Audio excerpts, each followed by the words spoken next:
자, 미국 증시의 분위기를 생생하게 전해드리는 이항영의 월가이드입니다. 자, 이항영 MTN 전문위원 오늘도 함께하겠습니다. 어서 오세요. 네, 안녕하세요. 네, 안녕하세요. 자, 먼저 위원님, 지난 금요일에 미국 시장은 약간 쉬어갔던 것 같더라고요. 네, 맞습니다.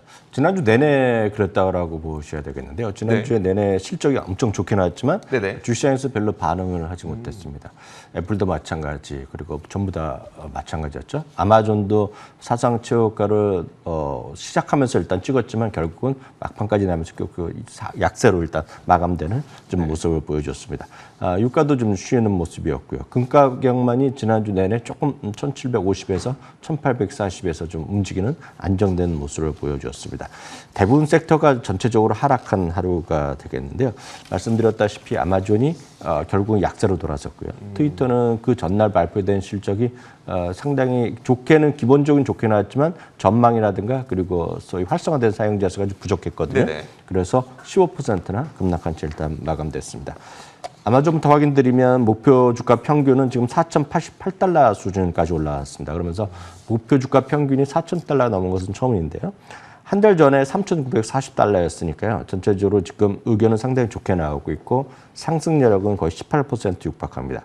21명이 투자 의견을 새로 리뷰를 했는데요. 전원이 한 명도 빼놓지 않고 목표 주가를 상향시켰고요.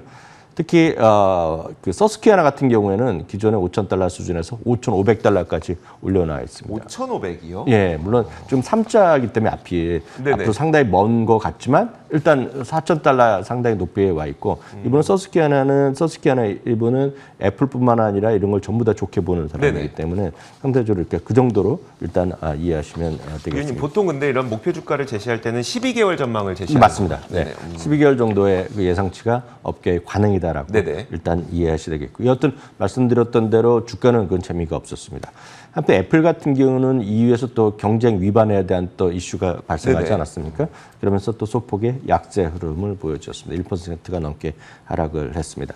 지난주 내내 이렇게 그 빵 주식들이 기업들의 실적 상당히 좋게 나왔음에도 불구하고 주가가 페이스북 정도를 제외하면 크게 재미를 못 본 것은 전체적으로 차익 실현 심리가 상당히 있는 것이 사실 되겠고요.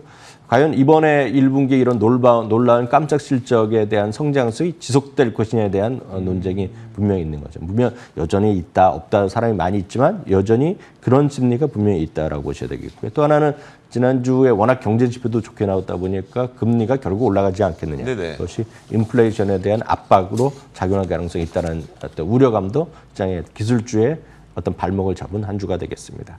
그러니까 이번에 정말 잘 나온 건 인정하나 이게 그러면 다음 분기까지 갈 거냐가 좀 약간 의구심이다. 네, 맞습니다. 알겠습니다. 네. 경제 지표는 정말 좋았잖아요. 네, 뭐 소득이라든가 지출 이런 항목들이 나왔는데 네네. 개인 소득은 전월 대비 무려 21%가 나왔습니다. 지난달은 20.3이었고요. 그 전달에는 마이너스 7%였는데요.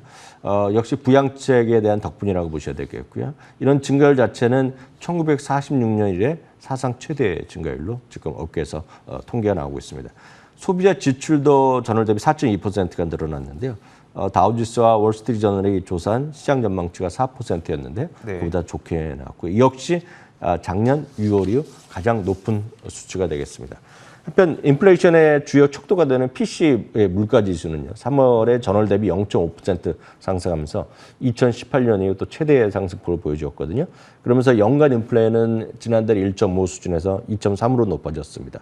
결국 이런 것들은 경제 지표와 맞물리면서 결국 금리의 상승 요인으로 작용할 가능성이 커졌다는 것도 염두에 두시면 좋겠고요. 그래서 그런지 어떤 10년물 금리는 지난주에 약간 초반에는 약간 좀 쉬다가 중반 이후에 조금 반등을 시도하는 모습이었고요. 한 가지만 더 말씀드리면 미시간 대학의 소비자 신뢰 지수 4월 수치가 8.3으로 확정치가 나왔습니다. 예비치가 86.4였고요. 지난달이 3월이 84.9였는데요. 월가 전망치를 가뿐하게 넘어서는 모습이었고요. 팬데믹 이후에는 최고 수준으로 올라갔다라고 이해하시면 되겠습니다. 알겠습니다. 자, 이제 5월이 시작됐습니다. 일단 지난 4월은 상당히 긍정적이었던 시장으로 저는 기억이 돼요. 4월 시장에 대한 총평부터 한번 내려볼까요? 네, 4월은 상당히 긍정적이었죠. 물론 지난주에는 이제 S&P 500만 강보합이 나머지 흘러내렸지만 네네. 그 전까지 상당히 괜찮은 흐름이 이어졌습니다. S&P 500, 다우, 나스닥 모두 결국은 사상 최고가를 기록했었고요. S&P업이 5%, 나스닥이 지나고 나면 5.4%로 더 많이 올라가는 모습이었습니다. 에너지 섹터를 제외한 거의 대부분의 섹터가 상승했다라고 보셔야 되겠고요. 특히 커뮤니케이션이나 임의소비재, 기술주 모두 6에서 7%대 상승을 보여줬습니다.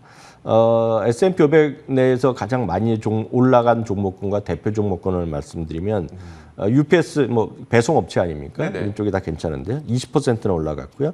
알파벳 구글이죠. 17%가 올라갔습니다. 저희도 여러 번 소개드렸던 에이버리 데니슨이 있습니다. 웬만한 소비 제품의 그 라벨링이라고 그러는데요. 그 라벨은 전부 다 얘네가 하고 있다라고 보셔야 되겠어요. 국내에서도 마찬가지인데요. 하여튼 이 회사가 15.6% 올라갔고요. 구리 회사 광산도 유명하죠. 프리포트 맥모란이 15%, 그리고 아마존, 애플, 마이크로소프트가 안 오른 것 같지만 또 6에서 많게는 13%까지 올라갔습니다. 반면에 이제 내린 것은 방송 관련주가 뭐 아키고스 이런 좀 영향을 받은 거죠. 디스커버리나 비아콤, CBS가 13% 내려갔고요. 또 스포츠 베팅으로 또 대표적 기업 중에 하나입니다. 펜네이셔널 게이밍도 13%가 떨어진 한 달이 되겠습니다. 알겠습니다. 그만큼 이제 경기 민감 쪽들은 뭐 안 오르는 것 같아도 쭉 올라가고 있고, 네, 맞습니다. 작년에 각광받았던 성장주들은 약간 좀 부진한 장세가 계속 이어지고 있는 것 같아요. 네. 자, 그런데 이제 4월은 마무리가 됐고 5월장이잖아요. 근데 앞에서도 저희가 많이 얘기했지만 셀 인 메이라고 해서 5월에 팔아라라는 네. 이야기가 굉장히 많았거든요. 그런 격언에 대해서 또 한마디 해주실 게 있다고요. 네. 6개월 단위로 이제 끊는 거거든요. 그래서 네. 이제 5월에 팔고 이제 10월에 다시 돌아오면 6개월 동안은 이제 좀 쉬었다가 11월에 다시 돌아오라는 얘기인데요. 역사적으로 보면 뭐 어느 정도 근거는 있다라고 보셔야 되겠습니다. 왜냐하면 5월부터 10월까지가 상대적으로 수익률이 좀 저조했던 건 사실인데요.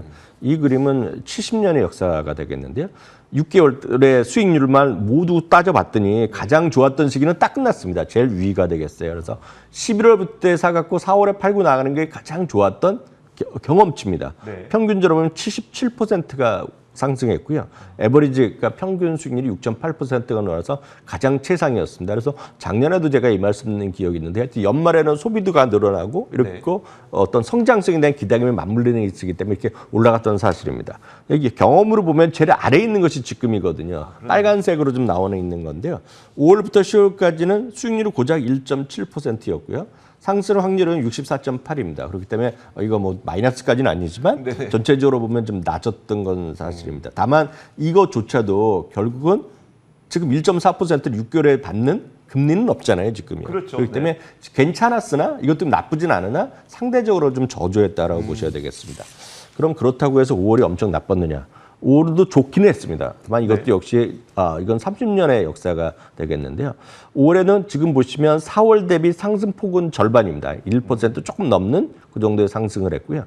상승 확률은 뭐 차이가 안 납니다. 70% 초반 정도 수준의 상승 확률이 있었고요. 특히 2010년 이후에는요. 5월도 두 번 빼놓고는 다 올랐다는 것도 참고해 보시면 너무 서둘러서 뭐 지금 주식을 팔거나 그런 일이 없었고, 이거 다시 말씀드리지만 과거의 통계일 뿐이다라고 네. 말씀드리고 싶네요. 근데 어쨌든 이게 이런 통계를 보다 보니까 그럼 과연 5월 중에도 첫째 네. 주가 좋았냐, 아니면 네. 5월 말이 좋았냐, 뭐 그런 통계도 혹시 있어요? 그것도 매번 나오는데요. 네네. 오늘은 이제 그거보다는 연간으로 보면 연간에 어떤 흐름을 보였는지 보시면 네네. 지금 4월이 막 지나기 때문에 보시면 그림 한번 보여드리는데, 이 그림은 어떤 그림이냐면 1월부터 12월을 그냥 쭉 그린 그림이 되겠는데요. 그 4월은 워낙 4월 말에 가장 강했는데요.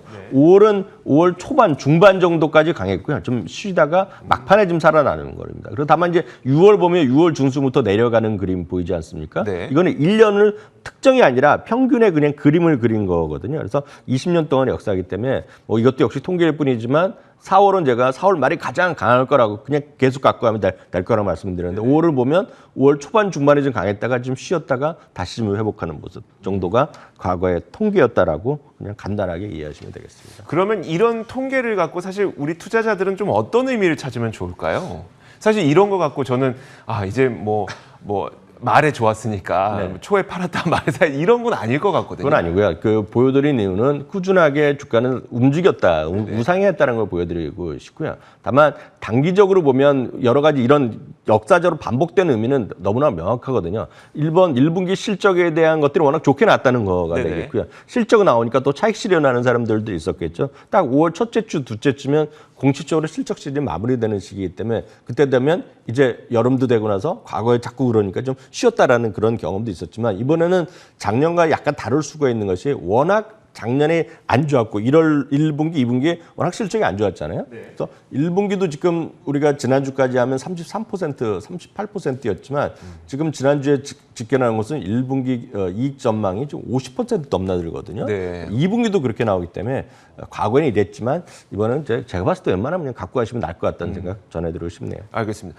근데 마지막으로 그 다우 운송 지수를 추종하는 ETF 자료를 준비를 해주셨는데 혹시 이게 뭐 추가적으로 저희가 관심을 가져봐야 될 건가요? 하나만 더 말씀드리면 이렇게 설명드릴 수 있겠죠. 많은 분들이 이제 그 주식을 안 하시더라도 한국만 하시더라도 다우 운송 지수가 시장에 선행한다는 얘기, 경기를 선행한다는 얘기 많이 들으셨을 텐데요. 지금 다우 지수가 지금 한 20년 만에 처음으로 13주 연속 상승을 하고 있거든요. 네. 13주 연속 상승이면 대단한 거거든요. 그러니까 여기에 이렇게 경기가 회복을 선행하는 지수가 올라가고 있기 때문에 제가 보기에 어떤 미국 경기에 대해서 의심을 할 필요는 별로 없다라고 일단 이해하시면 될 것 같네요. 네, 알겠습니다. 자, 지금까지 이항영 MTN 전문위원과 함께 이야기 나눠봤습니다. 오늘도 말씀 고맙습니다.